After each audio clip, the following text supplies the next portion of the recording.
Zara Hussain,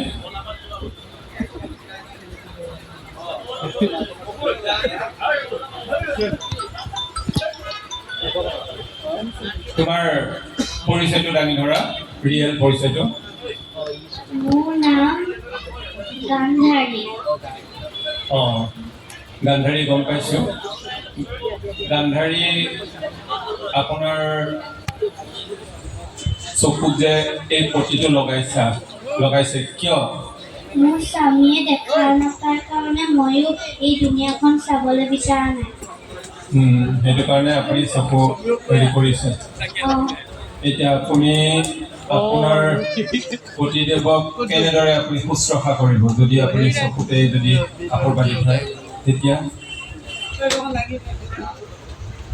অসুবিধা নহয় জানো? নহয়। আপোনাৰ পুত্ৰ সন্তান কিমান? 101টা। তাৰে 10 জনৰ নাম ক'ব পাৰিবনে? নোৱাৰিব। আপুনি ক'ৰ পৰা বিয়া হৈছিলে? কোন ৰাজ্যৰ পৰা আপুনি বিয়া হৈছিলে? গান্ধাৰী দেশত। গান্ধাৰৰ দেশত। সেইকাৰণে আপোনাক গান্ধাৰী বুলিয়ে কয়। আপোনাৰ পিতাৰ নাম কি আছিলে?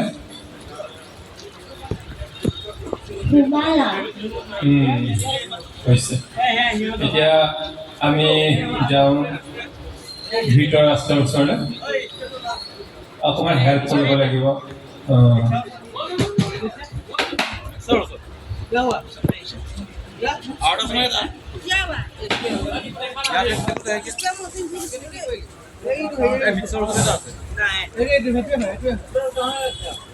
ধৃতৰাষ্ট্ৰৰ চৰিত্ৰটো আমি কোনখন মহাকাব্যত পালোঁ? মহাভাৰত। এটা মানে সাংঘাতিক এজন ৰাজনীতিবিদ, হয়নে বাৰু? হয়।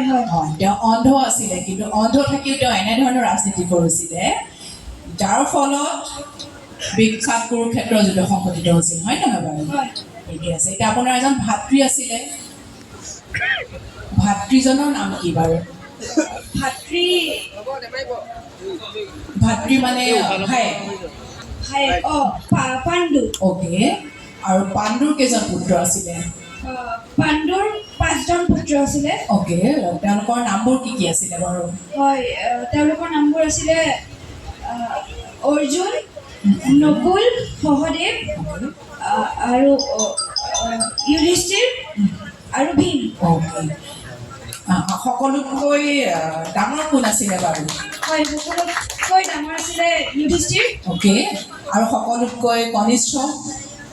সকলোতকৈ কনিষ্ঠ আছিলে সহদেৱ। হয়।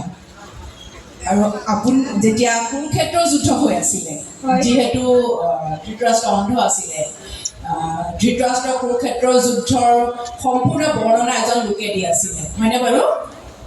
হয়, দি আছিলে। হয়, তাৰমানে যিহেতু তেওঁক তাৰমানে লাইভ টেলিকাষ্ট কৰি থকাৰ নিচিনা হৈছিলে, মই বৰ্তমানৰ শব্দটো কৈছোঁ, যিহেতু তেওঁ দেখা নাছিল, তেওঁ কৈ আছিলে, বৰ্ণনা সম্পূৰ্ণ দি আছিলে। সেই মানুহজনৰ নাম কি আছিলে বাৰু? ধৃতৰাষ্ট্ৰৰ আপোন এজন মানুহ। ভীষ্ম আছিলে নেকি বাৰু? নহয়, পিতামহ ভীষ্মই বৰ্ণনা দিয়া নাছিলে। ঠিকে আছে। আপোনাৰ দেখিছোঁ আপোনাৰ কেৰেক্টাৰটোৰ লগত আপোনাৰ এটা সাংঘাতিক সংস্পৰ্শ হৈ গৈছে। আপুনি যথেষ্টখিনি ষ্টাডি কৰি আহিছে, মষ্ট প্ৰবেবলি, যে আপুনি ধৃতৰাষ্ট্ৰৰ কেৰেক্টাৰটোৰ বিষয়ে যথেষ্ট কথা অধ্যয়ন কৰি আহিছে। ভাল লাগিছে। Thank you. ধন্যবাদ।